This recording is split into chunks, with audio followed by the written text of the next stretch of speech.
பேராசிரியர் சிவகாசியில் இருந்தாங்க ரொம்ப நாளாக, ரொம்ப அருமையாக பேசுவாங்க. அது மாதிரி சங்கரலிங்கம். சங்கரலிங்கம் தூத்துக்குடியில் ஓய்வு பெற்ற, ரேணுகா மதுரை, ரொம்ப அருமையாக பேசும் 3 மொழியிலும். தமிழ்நாட்டில் இருக்கிற ஒரு இந்திய IAS அதிகாரி என்ன பண்ணியிருக்காங்க, ஒரு விழாவில் பார்த்துட்டு குடியரசனும் சுதந்திரத்துக்கு தான் நீ தான் காம்பேரிங் பண்ணி ஹிந்தி இங்கிலீஷ் தமிழ் எப்படிமா பண்ற, ரொம்ப அருமையாக பேசும். அது மாதிரி நாகலட்சுமி, அவங்க அப்பாலாம் பெரிய கம்யூனிஸ்ட், ஜீவானந்தத்துக்கு வேண்டியவங்க ரொம்ப. புதுக்கோட்டை நாகலட்சுமி எல்லா பிள்ளைகளும் என்கிட்ட அன்பாரு, எல்லாம் என்ன அப்பான்னா கூப்பிடும். ஆனால் அதெல்லாம் இன்னைக்கும் விழுந்துக்கிட்டு அவனை மாதிரி பண்ணலை, முருகனை மாதிரி பண்ணல. சரி பண்ணிட்டு போனான், நல்ல பையன். எனக்கு சார் இது அருமையான. இப்போ புரட்சி தலைவர் எம்ஜிஆர் எங்கனையா இங்க தானே முதல்ல தமிழக மக்களின் இளைய கனி என்கிற தலைப்பில் பேராசிரியர் சங்கரலிங்கத்தை உங்கள் சார்பிலே பேசணும்.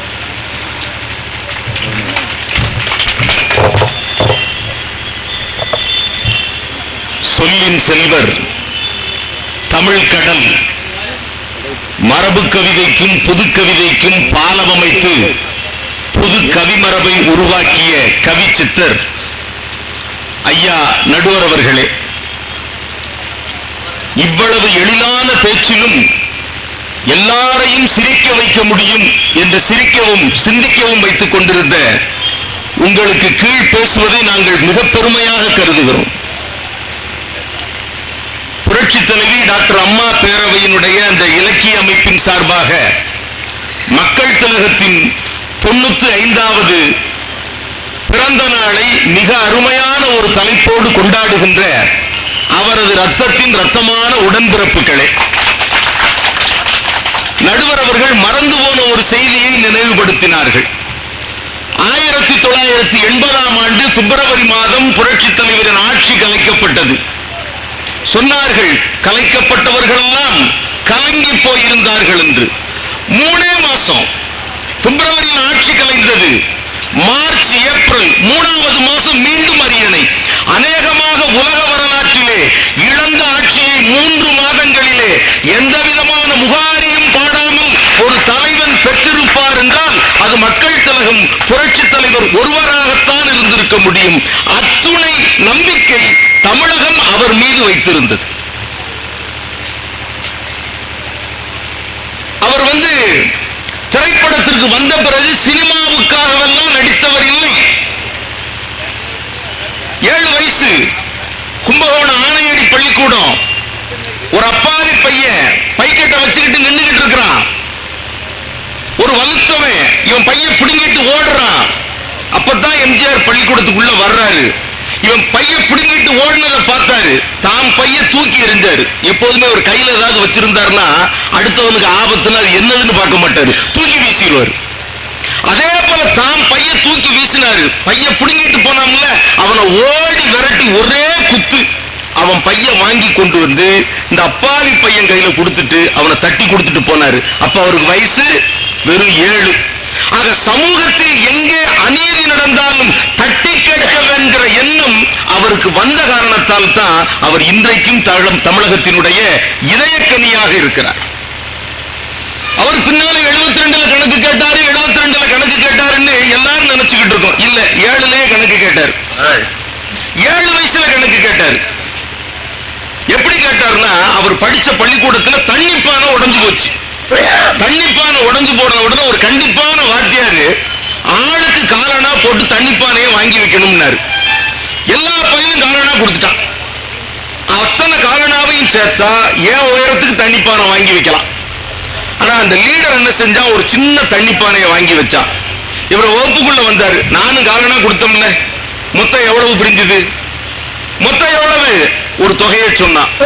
அந்த தொகைக்கு தண்ணிப்பானை வாங்கினா ஏன் உயரம் வாங்கலாமே, ஏன் இவ்வளவு சின்ன பானைன்னு கேட்டாரு. அவன் கூட ஒரு ஜோடியை சேர்த்திருந்தான், கூட்டாளிய.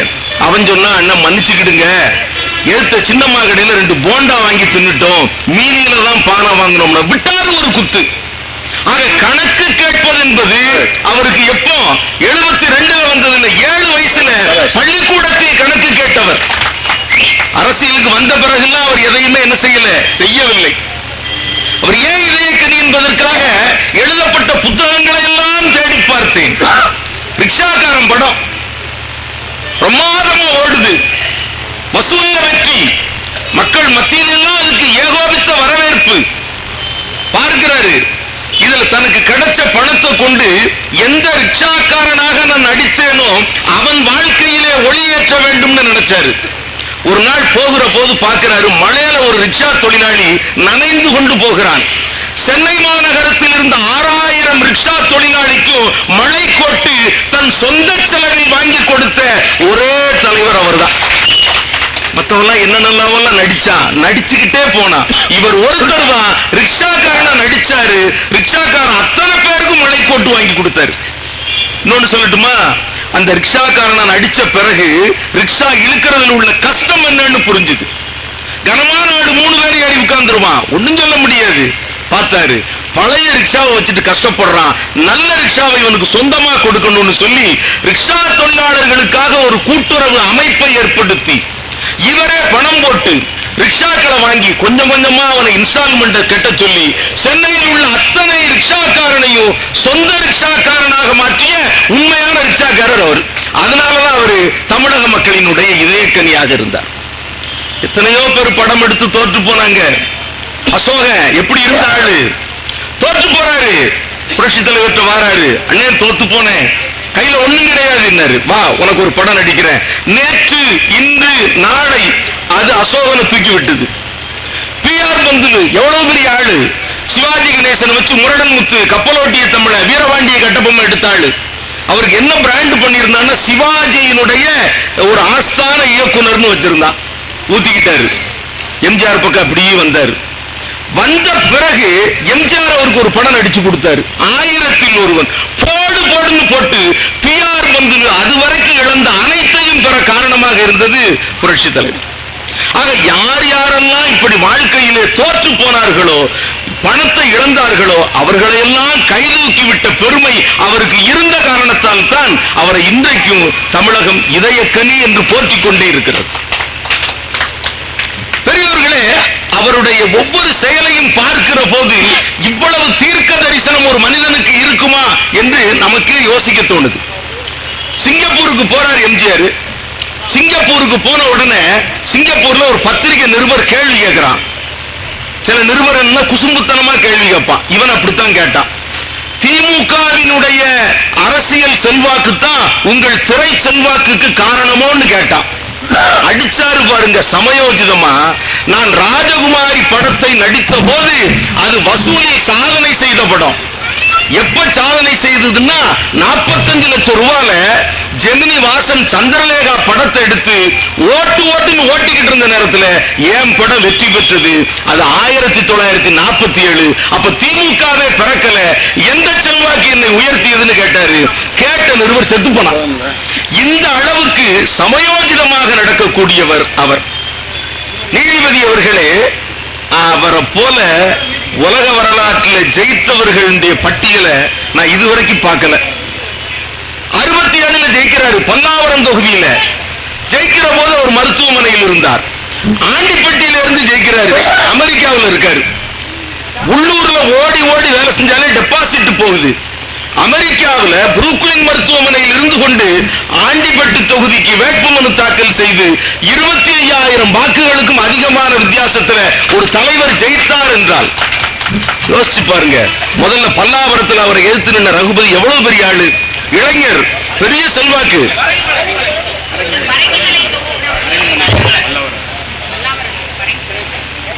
அந்த ரகுபதிய இவர் வெற்றி கொண்ட பிறகு அரசியல் உலகமே மூக்கு மேல வரல வச்சது. ஏன்னா எம்ஜிஆர் தோத்து போயிடுவாருன்னு நினைச்சாங்க.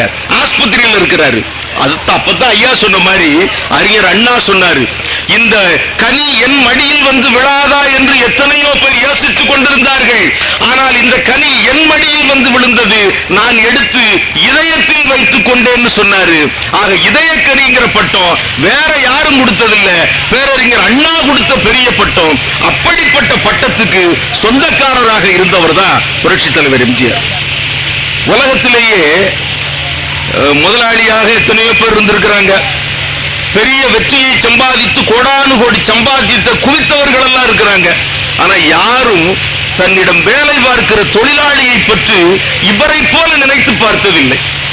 சத்யா ஸ்டுடியோல அதை தொடங்குகிற போது தனக்கு யாரெல்லாம் விசுவாசமாக இருந்தார்களோ, யாரெல்லாம் தன்னோடு பணியாற்றினார்களோ, அந்த ஸ்டுடியோல யாரெல்லாம் வேலை பார்க்கிறாங்களோ அத்தனை பேரையும் அந்த ஸ்டுடியோவினுடைய பங்குதாரராக சேர்த்து கொண்டு அந்த ஸ்டுடியோல தன்னை முதலாளி என்று சொல்லல, நானும் இதன் பங்குதாரர் என்று சொல்லக்கூடிய அளவுக்கு மக்களின் இதயக்கனியாக அவரால் மட்டும்தான் இருக்க முடிஞ்சது.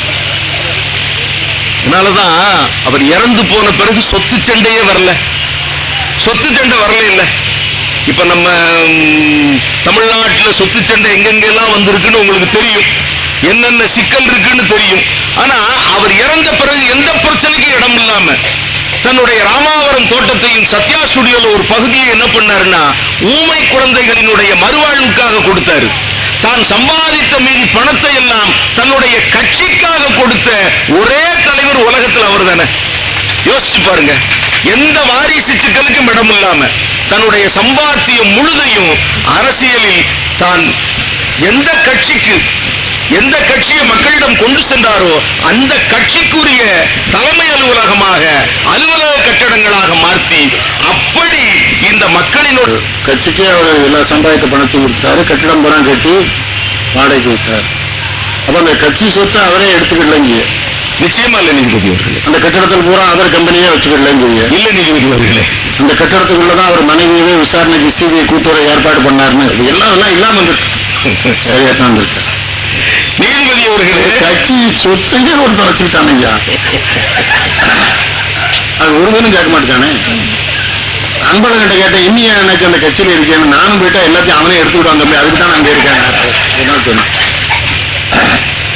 சரி சொல்லுங்க. நீதிபதி அவர்களே, ரிட்டையர் ஆயிட்டீங்களா? இல்ல, இந்த 2 வருஷம். அப்ப பார்த்து பேசணும். அவர் கொஞ்சம் யோசிக்க நியாயம் இருக்கு. என்ன இல்ல, எனக்கு என்ன தைரியம்னா உங்க பின்னால வந்து எப்படியும் பொழைச்சிக்கிடுவேன். ஏன்னா நாங்க புரட்சி தலைவர், அதனால அவனுக்கு ஆபத்தம் நாங்க ஒன்றும் பிரச்சனை வராது. வேற விஷயம். நீதிபதி அவர்களே, கவிஞர் வாலியோட நீங்க அமர்ந்திருக்கிற மாதிரி இசைஞானி இளையராஜா, வாலிப கவிஞர் வாலி, தமிழ்கடல் ஐயா 3 பேர் இருக்கிற மாதிரி வீட்டு வரவேற்பறையில ஒரு அருமையான படம். ஒரு 10 நிமிஷம் அந்த படத்தை உத்து பார்த்துக்கிட்டே இருந்தேன். ஏன் அப்படின்னு சொன்னா, ஐயாவை அருகிலிருந்து பார்க்கிற பாக்கியம் பெற்றவன். இளையராஜாவை நிறைய இதுல எல்லாம் பார்த்துட்டோம், டிவில எல்லாம் பார்த்துட்டோம். இந்த வாலியை நான் அதிகமா சந்திச்சதில்லை. அதுல அவருடைய குறும்பு பார்வையை ரசிச்சுக்கிட்டே இருந்தேன். என்ன பிடிச்சதுன்னு சொன்னா, வாலி வாழ்க்கையில நொந்து போய் திரைப்படத்திலிருந்து வெளியே வருவோமா என்று யோசித்துக் கொண்டிருந்த காலத்துல வாலியை கைதூக்கி இன்னைக்கு இந்த அளவுக்கு 80 வயசுலயும் முடுக்கோடு வாலி இருக்கிறாருன்னு சொன்னா அதுக்கு காரணம் புரட்சி தலைவர். அவர் இவருக்கு வாஞ்சியார சொல்றாரு, அவன் குற்றமில்லாத மனிதன், கோவில் இல்லாத இறைவன் என்று பாடக்கூடிய அளவுக்கு எந்த நிலையில் வாலியை உயர்த்தினார். அதனாலதான் வஞ்சகம் இல்லாம பாட்டு எழுதினாரு. எங்க ஊர்ல தூத்துக்குடியில நீங்க முனிசிபல் ஆபீஸுக்கு கிழக்க ஒரு ஓட்டு வேற கட்சிக்காரங்க வாங்க முடியாது. ஐயா சொன்ன மாதிரி இன்னும் ஒரு வாழ்ந்துகிட்டு இருக்கிறாருன்னு நினைக்கிறான். ஏன் அப்படின்னா, படகோட்டி படத்துல வந்து ஒரே ஒரு பாட்டு தான். தரைமேல் பிறக்க வைத்தான், எங்களை தண்ணீரில் பிழைக்க வைத்தான், கரைமேல் இருக்க வைத்தான், பெண்களை கண்ணீரில் மிதக்க விட்டான்னு வாலி அவருக்காக ஒரு பாட்டு எழுதினாரு பாருங்க. இந்த பாட்டை கேட்ட பிறகு தூத்துக்குடியில நீதிபதி அவர்களே, உங்களுக்கு தெரியும், முனிசிபல் ஆபீஸுக்கு கிழக்க ஒத்த ஓட்டு வேற கட்சிக்கு விடாது. அவ்வளவு தெளிவாக அந்த ஒரு பாட்டு இன்றைக்கும் அந்த மீனவ மக்களினுடைய இதயக்கனியாக எம்ஜிஆரை மாற்றி இருக்கிறதுன்னு சொன்னா அதுல எந்த விதமான சந்தேகத்துக்கு இடம் இல்லை. சொன்னீங்க எவ்வளவு திரைப்படம் நடிச்சிருக்கிறாருன்னு. 136 படம், 136 படம்.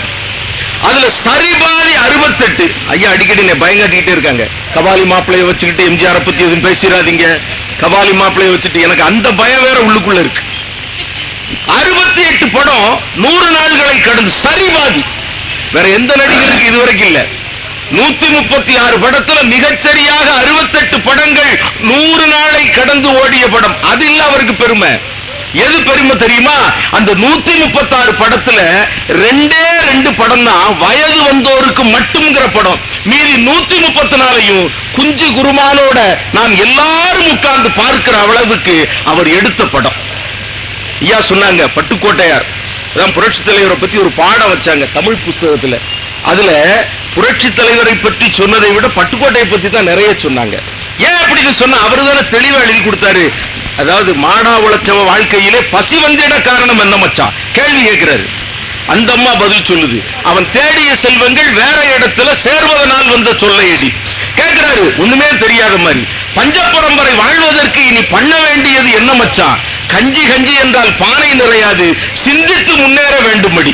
அடுத்தால சொன்னாரு, நானே போட போறேன் சட்டம், பொதுவில் நன்மை புரிந்திடும் திட்டம், நாடு நலம் பெறும் திட்டம். சொன்னதை கூட நிறைய பேரால செய்ய முடியாம போயிரும். சொன்னாரு, சொன்னதை செய்து காட்டினார். நானே போட போறேன் சட்டம், வந்தார்ல, வந்து போட்டார்ல, அவர் போட்ட சட்டம் தானே இன்னைக்கு தமிழகத்தில் உள்ள 36 லட்சம் பம்பு செட்டுகள் இலவச மின்சாரத்தால் ஓடிக்கொண்டிருக்கின்றன. தமிழகத்து விவசாயி ஒரு பைசா கொடுக்காம கரண்ட பெற்று தன்னுடைய வேளாண்மையை நடத்துகிறார் என்றால் அவர் கொண்டு வந்த சட்டம் தானே. என்னது ஒண்ணு இல்ல, இல்ல இவங்க இப்படி இப்படின்னு உடனே நான் பயணம் போனேன். அநேகமா அவங்க கருத்துல பாதி நீங்க சொல்லிட்டீங்கன்னா அது இல்ல, அதாவது நான் வந்து என்ன சொல்றேன்னா, அவர் எப்படி இதயக்கனி ஆனாருங்கிறதா என்னோட. அதாவது ஏன் தமிழக மக்கள் அவரை இதயக்கனியாக ஏற்றுக்கொண்டார்கள்? குடிசை வீட்டுலங்க சிமினி லைட்டு தான் எரியும். நான் படிக்கிற போது 8வது வகுப்பு படிக்கிற வரைக்கும் அந்த சிமினி விளக்கு தான் படிக்கும், மின்சார விளக்கு கிடையாது. இவர் பார்த்தாரு பிள்ளைகள் எல்லாம் இவ்வளவு கஷ்டப்படுது, படிக்க முடியல, சத்துணவு கொடுத்துட்டாரு, காலுக்கு செருப்பை கொடுத்தாரு, பல்பொடி கொடுத்தாரு, எல்லாம் கொடுத்துட்டாரு.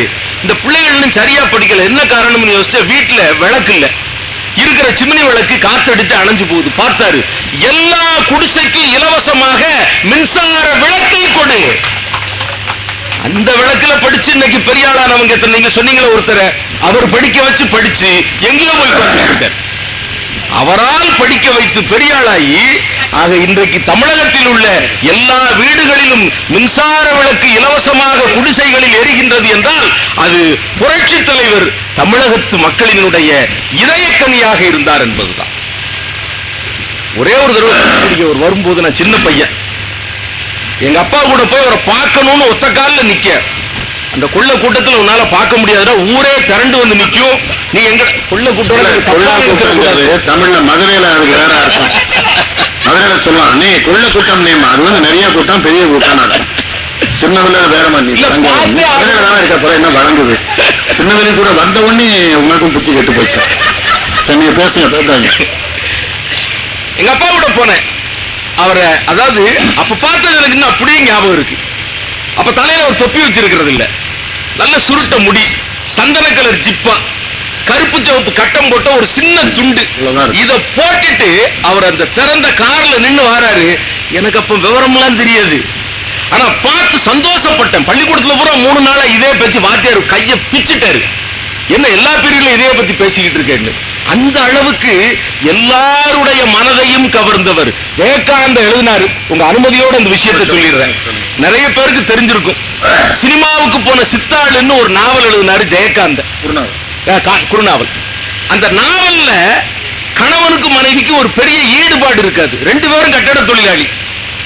இவரு கொத்தனாரு, அந்த அம்மா சித்தாளு.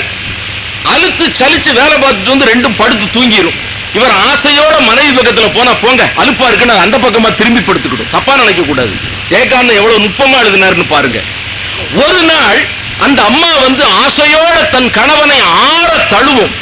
அவனுக்கு சந்தோஷம் தாங்க முடியாது. என் மேல இவளுக்கு இவ்வளவு பிரியம் வந்துட்டா, திடீர்னு இந்த கழுதைக்கு நான் என்ன வாங்கி கொடுத்தேன், பட்டு வாங்கி கொடுக்கல, நகை வாங்கி கொடுக்கல, அட ஒரு பிரியாணி பொட்டலம் கூட வாங்கி கொடுக்கல, இப்படி இன்னைக்கு பிரியமா என்கிட்ட வருதுன்னு பார்த்தா சந்தோஷமா இருந்துட்டாங்க. அதுக்கப்புறம் கண்ணாடியை போய் பார்த்து தலை சீவுறான், பனியன்ல எம்ஜிஆர் படம் போட்டிருக்கு. பனியன்ல எம்ஜிஆர் நான் எழுதல, ஜெயகாந்தன் எழுதி இருக்கிறார். அதுலதான் புரட்சி தலைவருடைய சிறப்பு.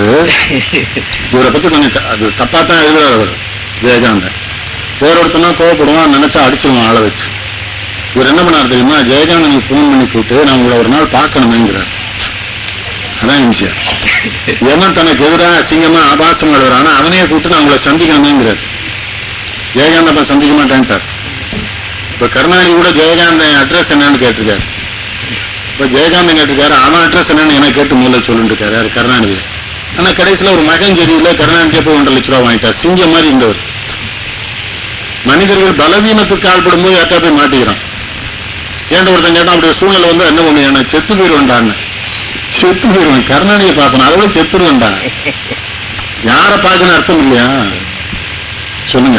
நீதிபதி அவர்களே, ஜெயகாந்தன் தமிழகத்து மக்களினுடைய உணர்வுகளை நுட்பமாக படம் பிடித்து ஒரு அற்புதமான நாவலில் இதை பதிவு செய்திருக்கிறார் என்றால் இதை விட பெரிய விஷயத்தை நான் சொல்ல வேண்டிய அவசியமே இல்லை. இருந்தாலும் ஒரே ஒரு விஷயத்தை சொல்லிடுறேன்.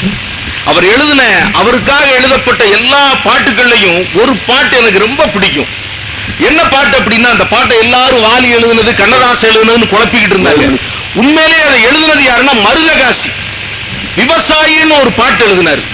அந்த பாட்டுல ரொம்ப அற்புதமா சொல்லுவாரு, பறக்க வேண்டும் என்றும் ஒரே சின்ன கொடி, அது பஞ்சம் இல்லை என்னும் அன்ன கொடி. நடுவர் அடிக்கடி சொன்னாரு, பசியை பார்த்தவர் அவர். இளையராஜா ஒரு படத்துல சொன்னாரு, வறுமையின் கொடுமையை பார்த்தவன் நான். ஆனா உண்மையிலேயே அதை பார்த்த காரணத்தால் தான் கருப்பு சிவப்பு கொடி பறக்கணும், அதுல நடுவுல அண்ணாவின் திருவுருவம் இருக்கணும்னு சொல்லல.